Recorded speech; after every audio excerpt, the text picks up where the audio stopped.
Hello everyone, this is Fire Chief Paul Dow with Albuquerque Fire and Rescue. This podcast is designed to bring you helpful training and best practices and some additional resources that you can access from anywhere. So thank you for joining us and enjoy today's episode. Alarm to Engine 12 and Rescue 12. It's going to be the Home Depot, 200 Eubank Boulevard Southeast, correction of Acoma. Firebox is 8271. So 21 Delta 4. We have a 25-year-old male. Conscious breathing, has cut his leg with a chainsaw. Caller states the bleeding is serious. So 21 Delta 4. To be inside the Home Depot, 200 Eubank Boulevard Southeast. Hello everybody, welcome to another episode of the AFR podcast. Dr. Pruett is with me once again today. How are you doing, Doc? Hi, I'm good, Andrew. How are you? I'm doing good. Today we're going to talk about bleeding control. And as EMTs, this is when somebody's going to call us. So if somebody's bleeding a bunch, they're going to call us. So we need to be pretty good at this topic. Most people have about 5 to 6 liters of blood in their body. So with that information, Doc, how long is it going to take somebody to bleed to death? If somebody has an arterial wound, my favorite example would be a femoral artery injury. Someone can bleed to death in less than 3 minutes. Oh, wow. Yeah. So that's super fast. Now, we're going to talk about a bunch of different injuries today. Some of them are easier to detect than others, but say somebody had their hand chopped off by a samurai sword or something like that. You can picture that blood is just going to be squirting out onto the ground. You can imagine how they're going to bleed to death that way. But as EMTs, we're also going to be able to recognize that massive hemorrhage pretty quick. We can see it just squirting out of their arm there, and we'd be able to treat that pretty quick. What I wanted to touch on real quick is what are some of the other areas of the body that you can bleed in that may be harder to recognize? Yeah, so when I think about bleeding and trauma specifically, there's 5 areas where a person can bleed to death. One, which we're going to focus on today, would be your extremity hemorrhage, or I call that they can bleed to death in the street, which is where they can lose their blood volume. You can also lose several liters of blood into your chest, into the abdominal cavity, into the pelvis, and then actually, surprisingly, into the leg. These are areas where people can easily bleed to death. Okay. Yeah, I think when I was going through paramedic school, they taught us you could lose like 1.5 liters into your femur. So when I saw your slides on this, my question was, is that enough are you able to bleed to death to your femur, or is it a closed enough compartment that... Depending on the type of injury, the answer is probably yes. That's a big enough compartment where you could lose enough volume to be fatal. Okay. I think one thing we forget about, at least me in the hospital, when I see mostly broken bones just on x-ray, you see the bones. And it's easy to forget that there's underlying tissues in there, including major vessels and nerves and things like that. So those bones, when they're broken, they turn into basically little knives. So every time they're moving around, they're super sharp, and they can cause all kinds of surrounding damage if they're not splinted and stabilized well. Okay. So those are the areas that you can have massive hemorrhage. Now, what kind of mechanisms, again, if a samurai sword to the hand, that seems obvious. Besides samurai swords, what other kind of mechanisms would cause some of this massive hemorrhage? Massive hemorrhages, I think of penetrating injuries, so gunshot wounds or stabbing are fairly common in this day and age. Obviously, knives that you mentioned are samurai swords. A lot of times dialysis fistulas can bleed very badly. Crush injuries are common, and then maybe fractures and some of those bone fragments that cause tissue damage can cause pretty severe bleeding as well. Okay. And then what about, I remember this coming up when I was in paramedic school, also some like deceleration injuries. Sorry I put you on the spot on this one, but can you remind me of some of those causes of like a deceleration injury during a car accident? Yeah, so one of the biggest ones that's usually rapidly fatal would be a traumatic aortic transection. Basically where the aorta The ligamentum arteriosum, which is a fetal remnant, can tear the heart, swings like a pendulum in the chest, and it makes it pretty vulnerable for the aorta to rip and tear, given just the right mechanism. Awesome. So Doc had that knowledge just in her brain. We didn't even talk about that one. I just threw her a curveball right at the last minute, but of course she knew the answer. Okay, so we're talking about massive hemorrhage, and through the wars of Iraq and Afghanistan, so Operation Iraqi Freedom and Operation Enduring Freedom, there's been a lot of research, say, over the last 15 years, and the military came up with an acronym we've touched on in a couple episodes already, but it's the MARCH acronym. So we have massive hemorrhage, airway, respiration, circulation, and hypothermia, and also that's to, the H also acts to check for head injuries. But when I was going through, we talked about ABCs, that's what I always learned, but the military thought it was important enough. Again, when it was looking at research over these recent wars, it tried to identify the preventable causes of death, and one of the main ones it identified is this massive hemorrhage. So it decided that treating this massive hemorrhage is more important than going to the airway, which was opposite of, everything I learned going through school was airway, airway, airway all the time. Yeah, it's unfortunate that we've been at war as much as we have over the last 20 years or so, but I think one of the good things that's come out of it is what we've learned about battlefield injuries and pre-hospital care. Going back 50 or 60 years, a lot of the things that we've done in the pre-hospital environment have emerged from the battlefield, all the way back to the Vietnam War with helicopter rescue. And so this is just another thing as we're learning lessons from the battlefield. Those lessons are able to translate into EMS and how we take better care of our civilian patients.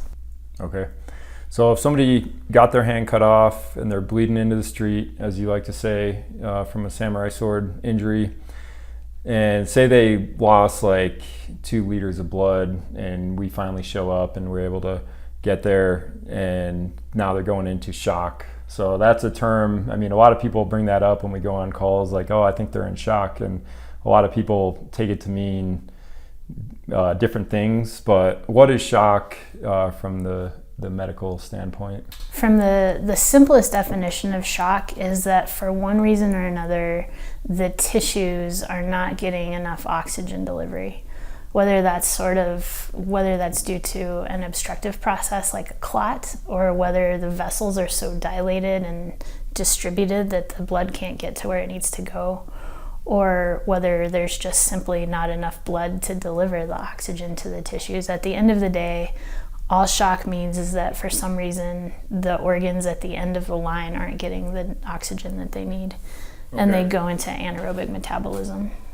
All right, and we've talked about a couple other podcasts. We talked about anaphylactic shock.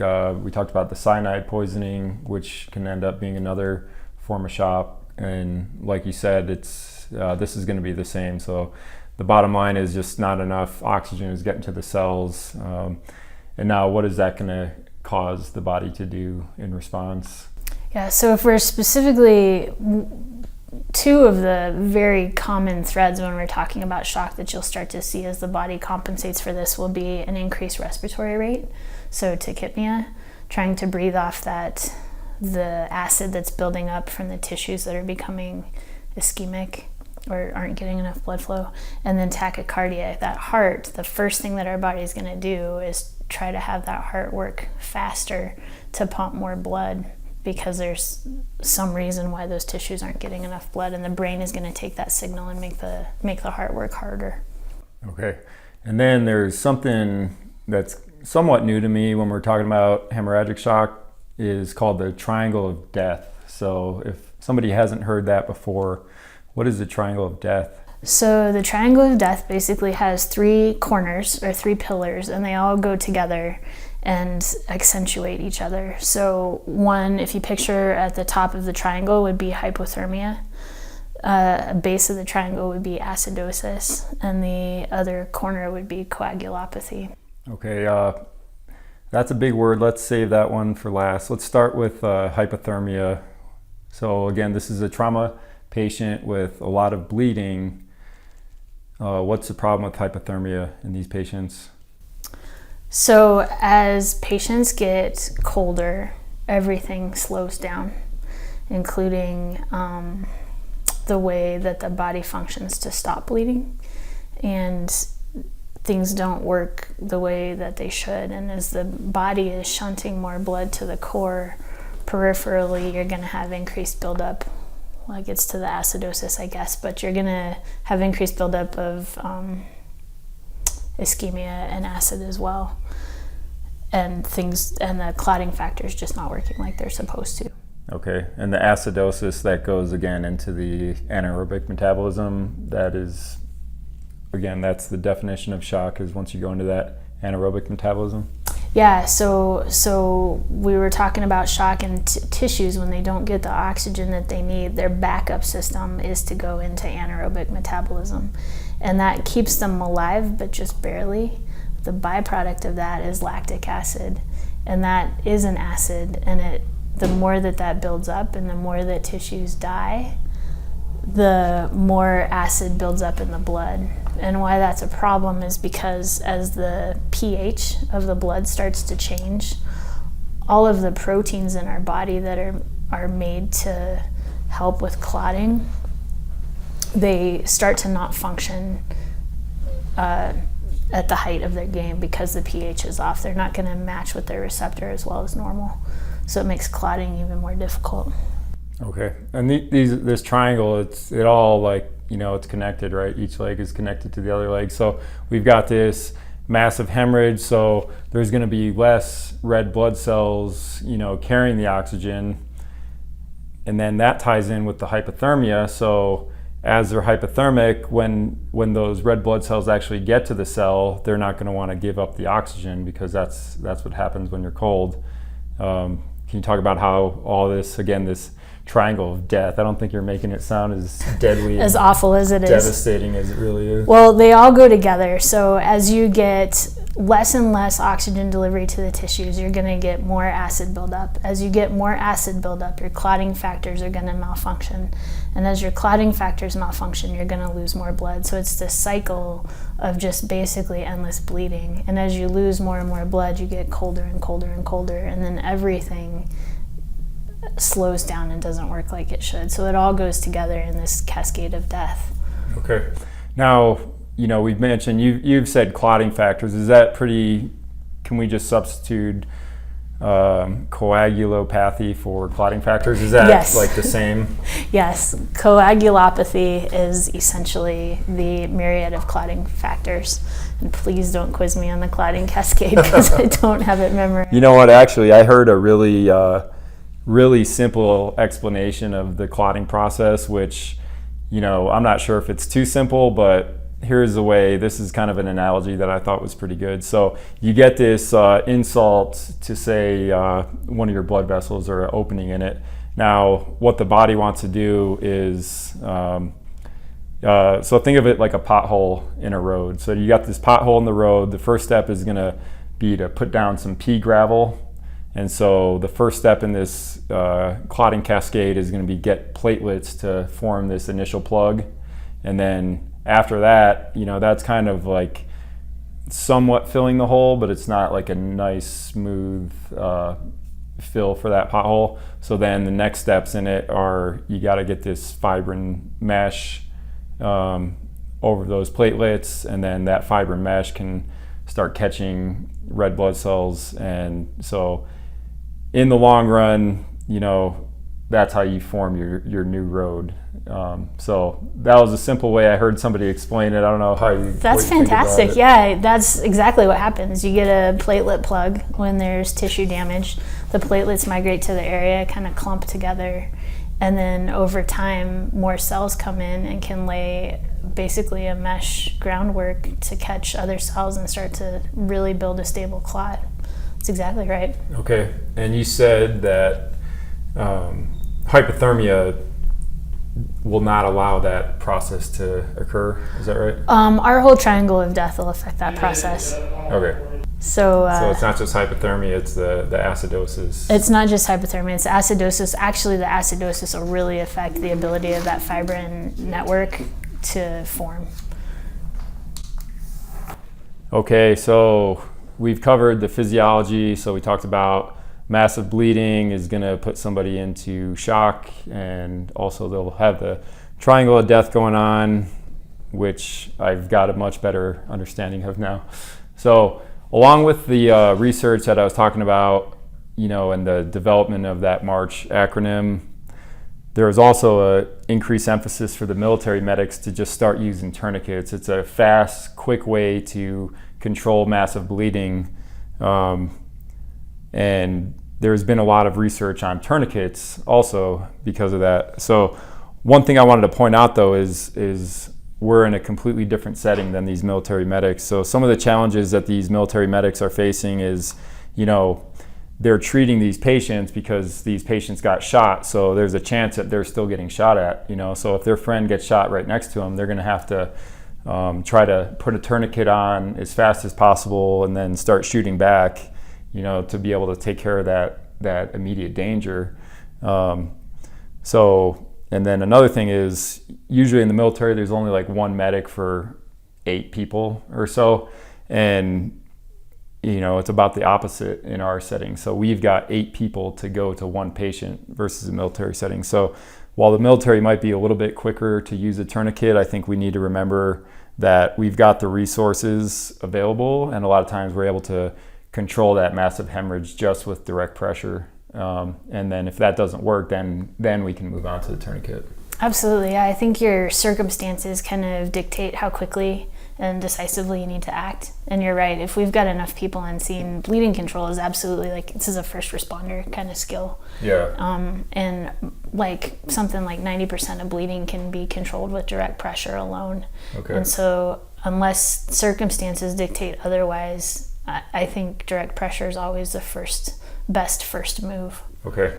Yeah, a couple things I wanted to say about direct pressure is one of the things we learned was pressure points are pretty effective. So if somebody's, digging out a bandage or some Curlex out of the trauma bag, and where the appropriate pressure point is, you're able to, say it's a leg bleed, you're able to, if you put pressure, as you're checking for a pulse on that femoral artery, that same location, if you apply pressure there, you're occluding the blood flow. So you can use that pressure point while the other person is getting the bandage out. So that's a good little note to learn. Same can be done, in the arm, depending on the exact location. But pressure points are something I wanted to bring up.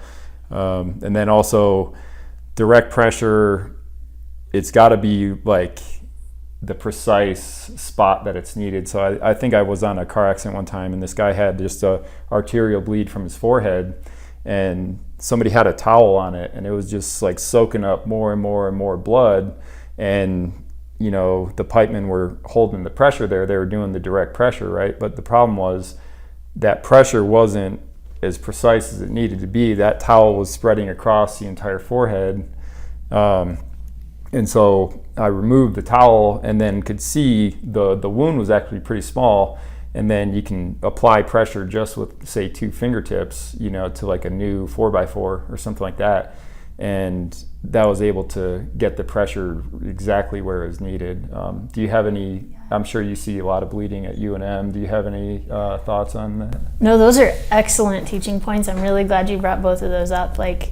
With your direct pressure and the pressure points, getting proximal control of a hemorrhage will give you a great opportunity to explore the wound a little bit more and get a good feel for how deep it is or what is involved.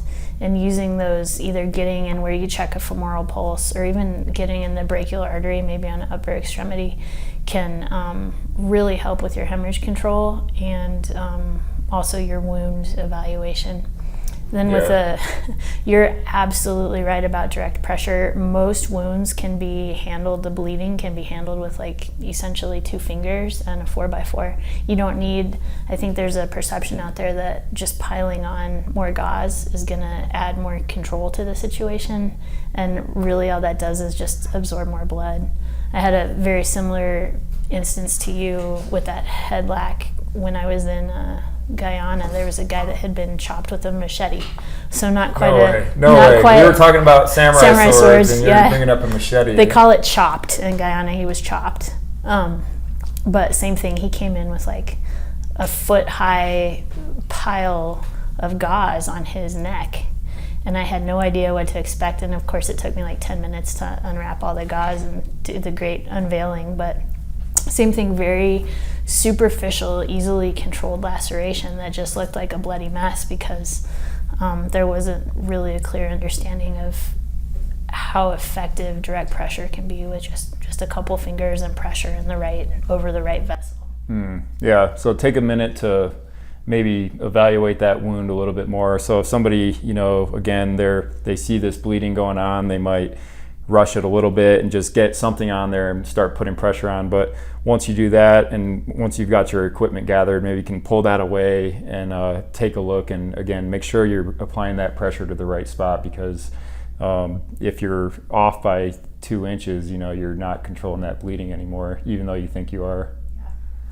All right, so we mentioned the differences between the military medics, having way less resources, and then our department, how most of the time, a bad call, we could have up to 8 people just for one patient. But there is a circumstance that we're going to be depleted with our resources. So imagine like a mass casualty or a mass shooting even. You're not going to want to spend 5 minutes to hold direct pressure on that person when you've got 50 other people to get to. So in that situation, what do you think? Direct pressure, or should we abandon that in favor of tourniquets for a massive hemorrhage? In that kind of situation, that's where basically we're just like we're in combat, right? So our patients are outnumbering our resources, and in that case, I think it's better to kind of prophylactically control hemorrhaging with a tourniquet until it can be further reevaluated. Okay, and I mentioned again all the research coming out of these wars. Now, what is the research behind these tourniquets? I know that used to be the very last resort, when I first went through paramedic school. I think what we've learned over the last 20 years or so is that tourniquets are actually safe if given to the right patient at the right time. There's been study after study, whether it's the American College of Surgeons or different hospitals doing different studies on actually even BLS applications of tourniquets, how safe that is for extremities. I think the fear used to be that patients would lose an arm or a leg if we placed a tourniquet. Once you place a tourniquet, you're essentially sacrificing the extremity. And I think what we've learned over time is that's not the case. Yeah, now I see it more as you're stopping all that blood from getting lost to the street. And again, it's till you can get a handle of your environment, a little bit more. Maybe you weren't in a position that you could control the hemorrhage at the time. So now you've got a tourniquet on, and when they get to the hospital, you guys will evaluate. You'll probably be able to control it, at the hospital setting with direct pressure. Mm-hmm. So again, it's just, if you have so many patients that you've got to stop that massive hemorrhage. Yeah, tourniquets are one of the easiest and most effective ways, I think, to save lives. I think at one point I saw a statistic like up to 35% of traumatic deaths were due to extremity hemorrhage, which is something we should be able to control if we can get there in that first 3 minutes before they lose their blood volume. Yeah, okay. Yeah, and then another thing I've seen is, within 2 hours, if that tourniquet is removed within 2 hours, which is easily accomplished, in our city. So you put the tourniquet on, they get to the hospital, and as long as it's removed within 2 hours, there's a very low likelihood of having to amputate that limb. Absolutely, yeah. It's shown to be safe up to 2 hours, and there's some literature emerging that even up to 6 hours is not that bad, but 2 hours for sure. And given our city response times, that's easily accomplished here in the city. Okay, so if it's time and you have to apply this tourniquet, let's get down to the actual application process. How are we going to do it? Again, this used to be taught like a couple inches above the wound because you were thinking you're going to have to amputate, you're going to want to keep as much of that limb as possible. If you go back to your pressure points, the way I think about it is the whole point of a tourniquet is to use a long bone to serve as a pressure point for that artery, because what you're trying to do with a tourniquet is cut blood flow off to the extremity.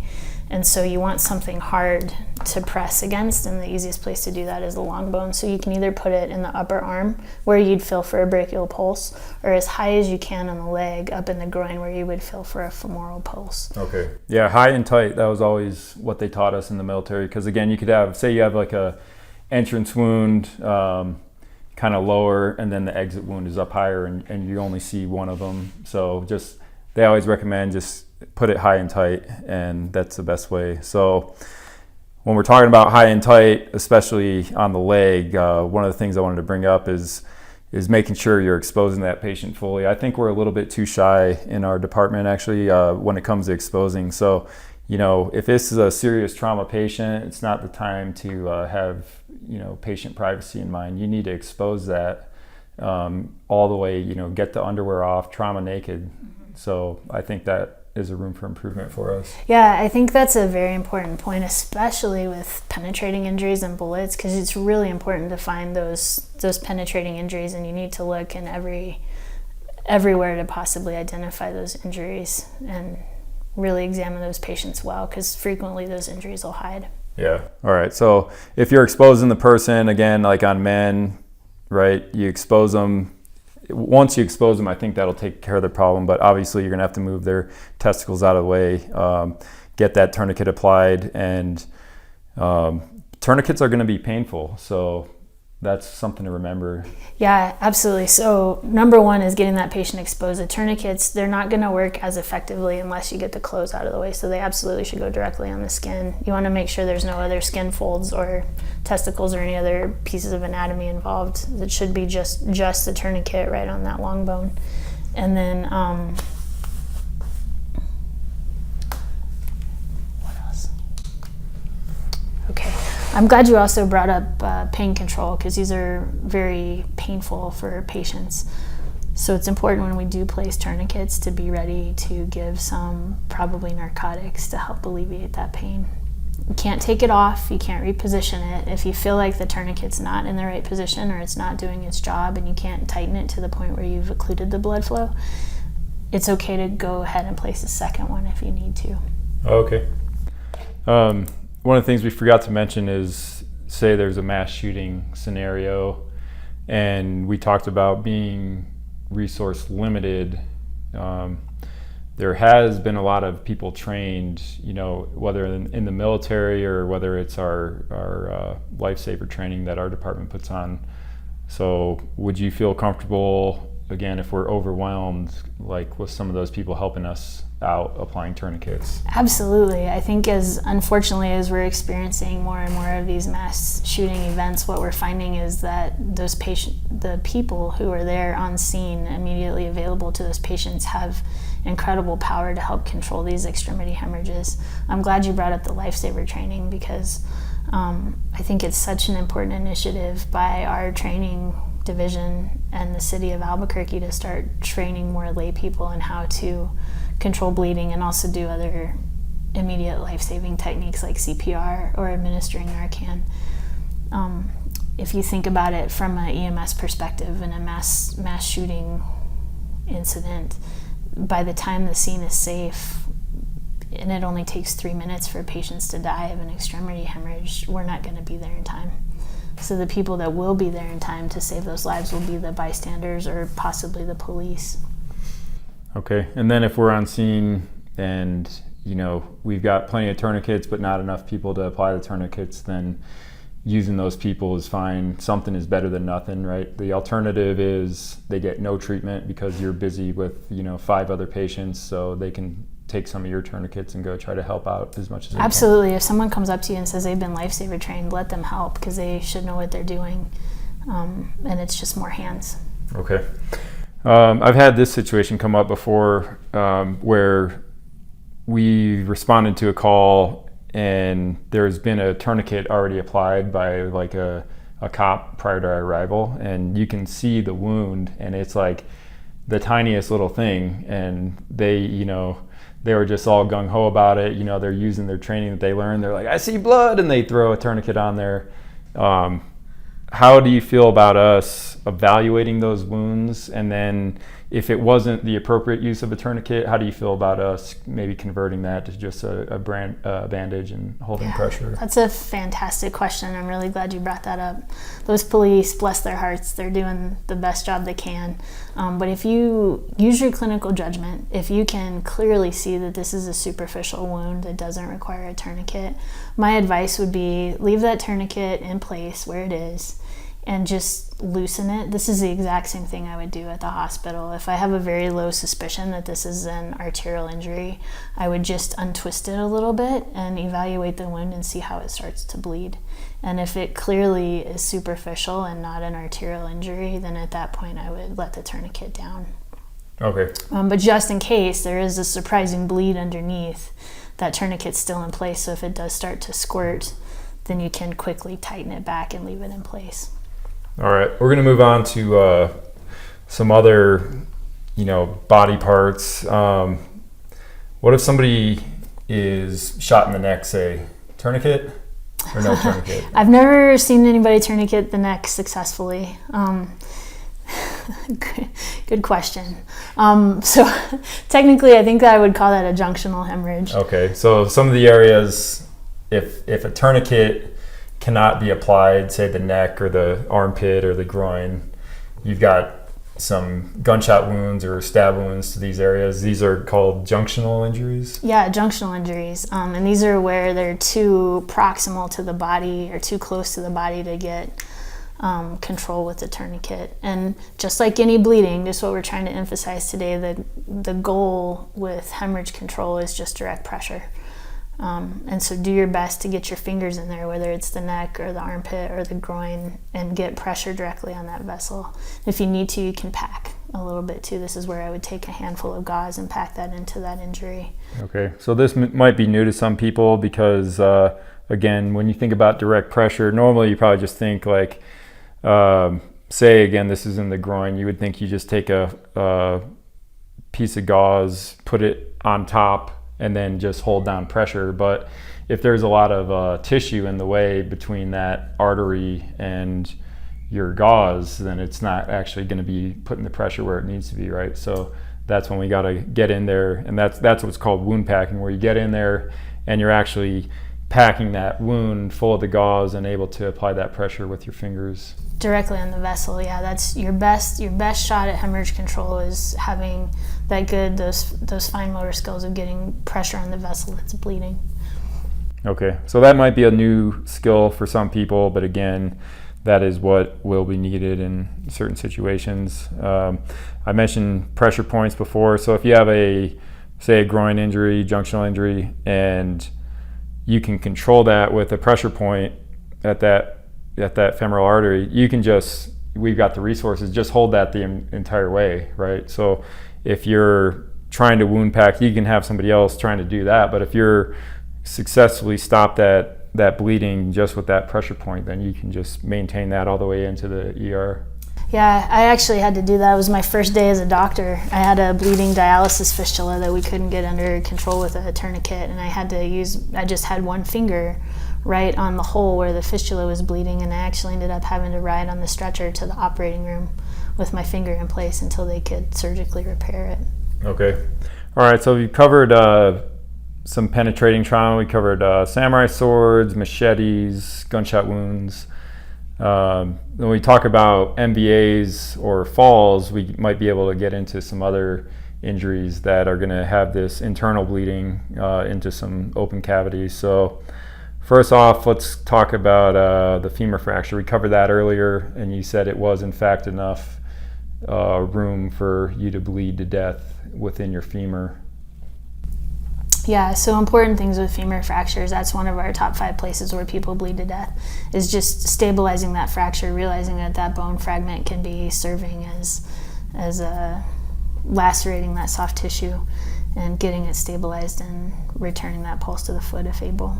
Okay, yeah, so when you talk about returning the pulse, again, we're going to want to check pulse motor sensation before and after this point. So ideally you can be able to get a pulse back after we put the traction splint on. So that's going to be really helpful for pain control too, right? Absolutely, yeah. What's hurting is is that those fragments of bone are flopping around and causing more tissue damage. If you can minimize that, the patient will be a little more comfortable.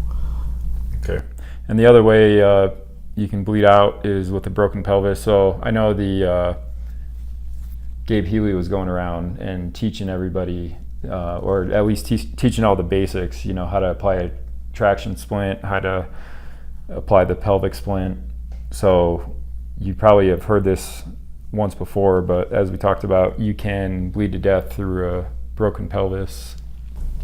Yeah, I'm really glad you brought that up, because I think as a department we don't think about stabilizing the pelvis enough in our patients that are in hemorrhagic shock that have the right mechanism. I think of pelvic traction is basically a tourniquet for the pelvis, and as you put that binder in place, it closes the pelvis and can tamponade a lot of that bleeding that's going on inside. And I think it's another great tool in our toolbox that we need to use more often in our patients that are unstable. Okay. And I think one of the best ways for this is to just have a consistent head to toe. So, if you're not checking for pelvic stability in your head to toe, I would think that anybody that notices unstable pelvis, they'll know what to do after they find it. But I think probably part of the problem is, having that consistent head to toe where you're thorough the same time, do it the same way every time. And then if you see it, you'll know what to do after that. Absolutely. One of the teaching points that Gabe was giving us was a lot of times people are putting it too high, almost like a weightlifting belt. So yeah, it goes lower than you think. It goes over the greater trochanters on the femurs, so the center of it should be right over that pubic symphysis. It's lower than you would think. Okay.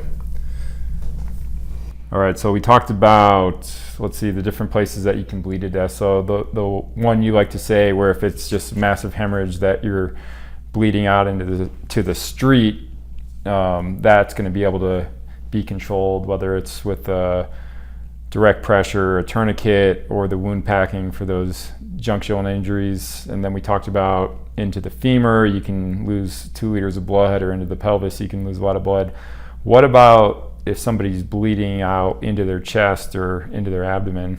Yeah, so of the 5 places to bleed to death, there's 3 that we can control and 2 that we can't from the pre-hospital setting. And the 2 that we need to recognize are happening and just get them to the surgeon would be bleeding into the chest and bleeding into the abdomen. That requires a surgeon.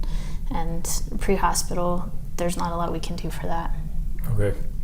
Now, once we've controlled the bleeding, that's what mostly we've been focused on today, but say it's this chest trauma patient or abdominal trauma patient, something that came up, again, part of that March mnemonic when you get to circulation is the permissive hypotension, and we haven't touched on that today. Can you talk about the idea behind permissive hypotension? Yeah, so I think the old teaching used to be no matter what trauma patient you have, they get 2 liters of fluid, and that was just kind of the answer. I think what we've learned over time is that a whole lot of flooding them with fluid is not necessarily good because it dilutes those clotting factors, but also can increase the blood pressure to the point that as that simple clot is starting to form with that platelet plug you were talking about, if we raise the blood pressure too much with this extra fluid, it can launch that clot off and just worsen bleeding, and then your clotting factors are diluted too. So what we want to do with these patients is try to prevent shock but not over resuscitate them. So aiming for a blood pressure with systolic in around 90 is ideal. Okay. Or radial pulse, is that radial about pulse 90? too. Is that the same as radial? Yeah, if you can titrate to a radial presence of a radial pulse would be helpful too. Okay. All right, so we're going to stop the bleeding, and then when it comes to paramedic skills, again, we're going to do that permissive hypotension. So remember that, you're not shooting for a systolic of 120 in this situation. Again, it's 90 or a radial pulse. So any closing thoughts, Doc? We talked all about bleeding control and the 5 places that you can bleed to death. Do you have any thoughts for us out there in the field? I guess the biggest takeaway from this, and hopefully we hit it home, is just that tourniquets are safe and not to be afraid to use them if you need to, but try direct pressure first because that goes a really long way. All right. Well, everybody, thank you for listening, and we'll talk to you on the next episode of the AFR podcast.